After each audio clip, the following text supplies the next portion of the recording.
আসসালামু আলাইকুম। হ্যালো বন্ধুরা, আমি আজকে রান্না করব লাউ। তো লাউ রান্না করার জন্য আমি কড়াই দিলাম চুলায়। তো কড়াইটা গরম হয়ে আসলে আমি এখানে তেল দিয়ে দিব। তো তেলটা গরম হওয়া পর্যন্ত আমরা একটু অপেক্ষা করি। তেলটা গরম হয়ে আসলে আমি এখানে কিছু শুকনো মশলা অ্যাড করব, যেমন কালো জিরা, জিরা আর মেথি। এটা আমি তরকারিতে খাই এই কারণে দিলাম, আপনারা যদি না দেন কোনো সমস্যা নাই, এটা অপশনাল। তো এরপর আমি কিছু পেঁয়াজ কুচি দিয়ে দিব এখানে।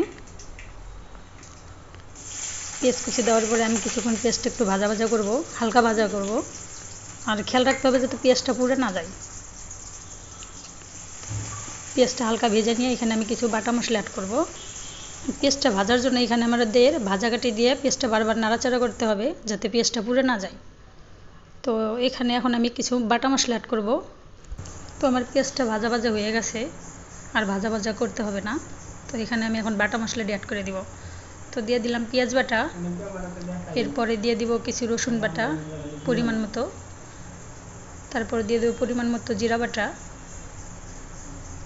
আমার তরকারি কমতে এই কারণে একটু বাটা মশলাটা একটু কম দিলাম। এরপরে দিয়ে দিব লঙ্কা বাটা, মানে কাঁচামরিচ বাটা, আমি কিছু ব্লেন্ডার করে রাখছিলাম। তো এরপরে একটু মশলাটা একটু আমি নাড়াচাড়া দিয়ে দিব যাতে পুড়ে না যায় বা নিচে লেগে না যায়। তো এখানে আমি মশলাটা কষিয়ে নেওয়ার জন্য নাড়াচাড়া করতেছি। তো এরপরে আমি কিছু পানি অ্যাড করবো যাতে নিচে লেগে না যায়। তো আমি অল্প পরিমাণে এখানে পানি দিব, শুধুমাত্র মশলাটা কষানোর জন্য। সামান্য একটু পানি দিলাম যাতে নিচে লেগে না যায়। তো এখানে আমি এখন গুঁড়া মশলাটি অ্যাড করব।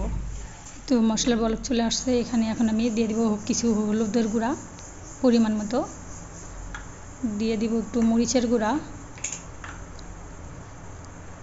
তো মরিচের গুঁড়া দিয়ে দিলাম। এরপরে দিয়ে দিব একটু জিরার গুঁড়া। তো মশলাটা একটু নাড়াচাড়া করে নিব যাতে নিচে লেগে না যায়, আর গুঁড়া মশলাগুলো যেন সব মশলার লাগে মিক্স হয়ে যায়। তো এরপর আমি দিয়ে দিব লবণ, স্বাদ মতো লবণ দিয়ে দিব। আপনারা যেরকম লবণ খান সেই রকম দিবেন। আমি লবণ কম খাই এই কারণে কম দিলাম, কারণ আমি তরকারি কম রান্না করতেছি এই কারণে। তো এখানে আমি 2 চামচ লবণ দিয়ে দিলাম। এখন আমি মশলাটা ভালো করে কষাবো, ভালো করে নাড়াচাড়া করে এবার আমি ঢাকনাটা দিয়ে দিব যাতে মশলাটা ভালো করে কষানো হয়। তো মশলাটা আমি ভালো করে কষিয়ে নিচ্ছি। এরপর আমি এখানে তেলাপিয়া মাছ দিয়ে দিব। এই যে মাছ, এখানে আমি 3 থেকে 4 পিস মাছ নিয়েছি, আর একটা মাছের মাথা নিয়েছি। তো এটা আমি ভালো করে কষিয়ে নিব, একটু নাড়াচাড়া করে।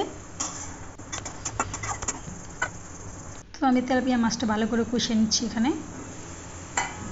আর এখানে দেখবেন যাতে নিচে লেগে না যায়, একটু পরপর চেক করতে হবে মশলাগুলো যাতে নিচে লেগে না যায়।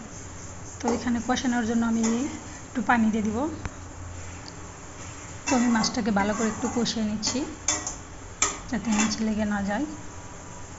আমার মাছটা কষানো হয়ে গেছে, এরপরে আমি একটু পানি দিয়ে দিলাম যাতে মাছটা ভালো মতো কষানো হয়, ভিতরে লবণ ঝাল সব কিছু ঢুকে, এই কারণে একটু পানি দিয়ে দিলাম।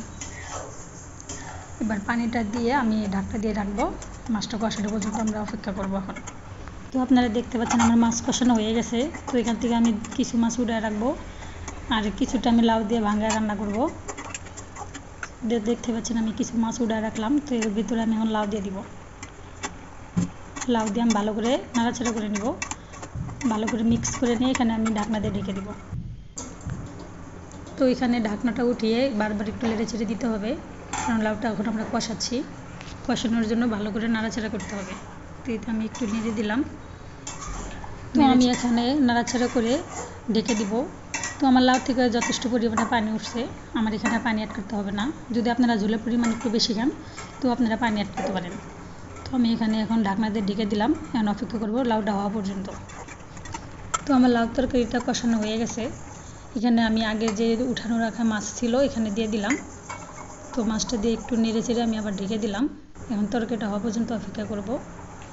এই তো আমার তরকারিটা প্রায় হয়ে আসছে। তো আমার তরকারিটা হয়ে গেছে, এখানে আমি কিছু জিরার গুঁড়া অ্যাড করলাম, ভাজা জিরার গুঁড়া সামান্য পরিমাণে দিলাম। এটা দিয়ে একটু নাড়াচাড়া করে আবার ঢাকনা দিয়ে ঢেকে রাখবো কিছুক্ষণের জন্য। এই দেখেন আমার লাউটা সিদ্ধ হয়ে গেছে প্রায় অনেকটাই। একটু ঢাকনা দিয়ে ঢেকে রাখলাম, এখন অপেক্ষা করবো তরকারিটা হওয়ার পর্যন্ত। আমার তরকারিটা হওয়ার পথেই প্রায়। তো কিছুক্ষণ পরে আমার তরকারিটা আমি নামিয়ে নিব। আমার তরকারিটা হয়ে গেছে, আমি চুলাটা বন্ধ করে দিলাম। এই যে আমার